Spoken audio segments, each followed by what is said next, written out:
ഹരി ഓം. ദശകം 22, ശ്ലോകം 5. അമും ച സംഭാഷ്യ വികർഷതോ ഭടാൻ വിമുഞ്ചതേത്യാരുരുധുർബലാദമീ നിവാരിതാസ്തേജ ഭവജ്ജനൈസ്തദാ തദീയ പാപം നിഖിലം ന്യവേദയൻ. പദച്ഛേദം ചെയ്ത് നോക്കാം.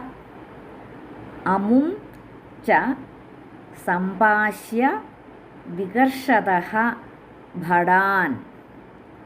അമുഞ്ച സംഭാഷ്യ വികർഷതോ ഭടാൻ. വികർഷതഃ എന്നുള്ളത് വികർഷതോ ഭടാൻ. വിമുഞ്ചത ഇതി വിമുഞ്ചതേതി. ആരുരുധു ബലാത് അമീ. അവിടെ ഒന്ന് ശ്രദ്ധിച്ചോണം, ഇത് ഒരുമിച്ചങ്ങ് ചൊല്ലേണ്ടതാണ്. വിമുഞ്ചതേത്യാരുരുധുർബലാദമീ. വിമുഞ്ചത ഇതി, അതാണ് വിമുഞ്ചതേതി എന്ന് വരുന്നത്. അത് കഴിഞ്ഞപ്പോൾ ആരുരുധു, അതാണ് ആയുടെ ഇതാണ് ത്യ എന്ന് കഴിഞ്ഞിട്ട് ആ എന്നുള്ള ദീർഘം. അപ്പോൾ അതാണ് ആരുരുധുഹു. ഇർ എന്നുള്ളതാണ് ആ വിസർഗത്തിന് പകരമാണ് അവിടെ ഇർ വന്നിരിക്കുന്നത്. പിന്നെ ആ വിസർഗം കഴിഞ്ഞിട്ട് ബലാത് അമീ.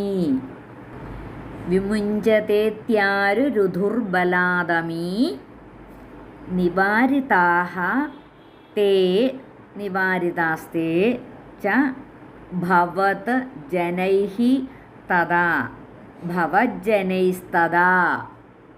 നിവാരിതാസ്തേജ ഭവജ്ജനൈസ്തദാ തദീയ പാപം നിഖിലം ന്യവേദയൻ. തദീയ പാപം നിഖിലം ന്യവേദയൻ. അമുഞ്ച സംഭാഷ്യ വികർഷതോ ഭടാൻ വിമുഞ്ചതേത്യാരുരുധുർബലാദമീ നിവാരിതാസ്തേജ ഭവജ്ജനൈസ്തദാ തദീയ പാപം നിഖിലം ന്യവേദയൻ. ശ്ലോകം 5 അന്വയവും അർത്ഥവും നോക്കാം.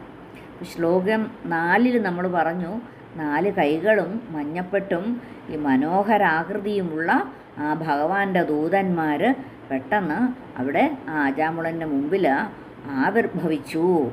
എന്നിട്ട് എന്താ സംഭവിച്ചത്? അമുഞ്ച സംഭാഷ്യ വികർഷതഃ ഭടാൻ വിമുഞ്ചത ഇതി. അപ്പോൾ അജാമിളനെയും കൊണ്ട് കയറിട്ട് കെട്ടിയിഴക്കുകയാണ് ഈ യമന്മാർ, ആ കാലദൂതന്മാർ. അപ്പോൾ അജാമിളനെയും കയറിട്ട് കെട്ടിയിഴയ്ക്കുന്ന ഈ ഭടന്മാരെ വിടുവിൻ എന്നിങ്ങനെ പറഞ്ഞു. ആരാ പറഞ്ഞത്? ഈ 4 കൈയും മഞ്ഞപ്പൊട്ടും മനോഹരാകൃതിയും ഒക്കെയുള്ള ആ ഭഗവാന്റെ ദൂതന്മാർ പറയുകയാണ് വിടുവിൻ എന്നിങ്ങനെ പറഞ്ഞുകൊണ്ട്. അമീബലാത് ആരുരുധുഹു, ഇവർ ബലമായി നിരോധിച്ചു, അതിന് തടഞ്ഞു. എന്ന് വെച്ചാൽ അജാമിളനെയും കൊണ്ട് പോകാൻ തുടങ്ങിയ ആ കാല ദൂതന്മാരെ തടഞ്ഞിട്ട് അവരെ ഇവനെ വിടുവിൻ, ഇവിടെ വിട്ടേച്ച് പോവിൻ, നിങ്ങൾ നിങ്ങളുടെ പാട് നോക്കൂ, ഇവനെ കൊണ്ടുപോകാൻ പാടില്ല എന്നുള്ള അർത്ഥത്തിൽ ബലമായിട്ട് നിരോധിച്ചു. തഥാ ഭവജ്ജനൈഃ നിവാരിതാഃ തേ ച നിഖിലം തദീയ പാപം ന്യവേദയൻ.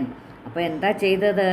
അപ്പോൾ ആ ദൂതന്മാർ നിന്തുരുവടിയുടെ ദൂതന്മാരാൽ തടയപ്പെട്ടപ്പോൾ ആ ഭടന്മാർ, കാലൻ്റെ ഭടന്മാർ പറഞ്ഞു അവൻ ചെയ്തതായിട്ടുള്ള സകല പാപങ്ങളെക്കുറിച്ചും അറിയിച്ചു. അതാണ് പറഞ്ഞത്. തഥാ ഭവജ്ജനൈഃ, തഥാ അപ്പോൾ ഭവജ്ജനൈഃ നിന്തിരുവടിയുടെ ദൂതന്മാരാൽ നിവാരിതാഃ തടയപ്പെട്ട തേ ച നിഖിലം ആ ഭടന്മാർ തദീയ പാപം ആ അവൻ ചെയ്തതായ പാപം നിവേദയൻ മുഴുവനും അറിയിച്ചു. അപ്പം അമുഞ്ച സംഭാഷ്യ വികർഷതഃ ഭടാൻ വിമുഞ്ചത ഇതി. അജാമിളിനെയും കയറിട്ട് കെട്ടഴിക്കുന്ന ഭടന്മാരെ വിടുവിൻ എന്നിങ്ങനെ പറഞ്ഞുകൊണ്ട് ഈ അമീബലാത് ആരുരുധുഹു, ഇവർ ബലമായി നിരോധിച്ചു. ആരാണ് ബലമായിട്ട് നിരോധിച്ചത്? ഭഗവാന്റെ പാർഷദന്മാർ നിരോധിച്ചു. തഥാ ഭവജ്ജനൈഹി, അപ്പോൾ നിന്തിരുവഴിയുടെ ദൂതന്മാരാൽ തടയപ്പെട്ട ആ ഭടന്മാർ. അപ്പോൾ ആരെയാണ് ഭഗവാന്റെ ദൂതന്മാർ തടഞ്ഞത്? ആ കാലൻ്റെ ദൂതന്മാരെ തടഞ്ഞു.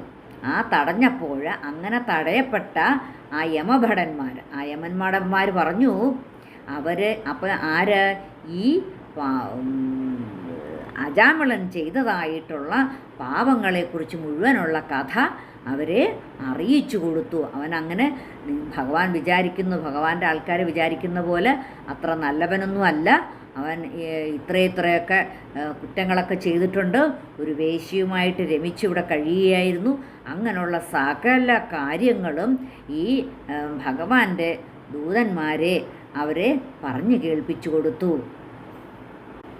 അപ്പോൾ ആ അജാമിളനെ കയറുകൊണ്ട് കെട്ടിവലിക്കുന്ന ആ യമകിങ്കരന്മാരോട് അജാമിളനെ സ്വതന്ത്രനാക്കുവാനായിട്ട് വിഷ്ണുദൂതന്മാരെ ആജ്ഞാപിക്കുന്നു. അപ്പോൾ എന്നിട്ട് അവനെ ബലമായി സ്വതന്ത്രനാക്കുകയും ചെയ്തു, മറ്റവരിൽ നിന്ന് സ്വതന്ത്രനാക്കുകയും ചെയ്തു. അപ്പോൾ അങ്ങയുടെ കിങ്കരന്മാരാൽ തടയപ്പെട്ടവരായ യമദൂതന്മാർ അജാമിളൻ്റെ സമസ്ത പാപത്തെക്കുറിച്ചും വിഷ്ണുദൂതന്മാർക്ക് വിവരിച്ചു കേൾപ്പിച്ചുവല്ലോ. അമുഞ്ച സംഭാഷ്യ വികർഷതോ ഭടാൻ വിമുഞ്ചദേത്യാരുരു ദുർബലാദമീ നിവാരിതാസ്തേജ ഭവജ്ജനൈസ്തദാ തദീയ പാപം നിഖിലം ന്യവേദയൻ.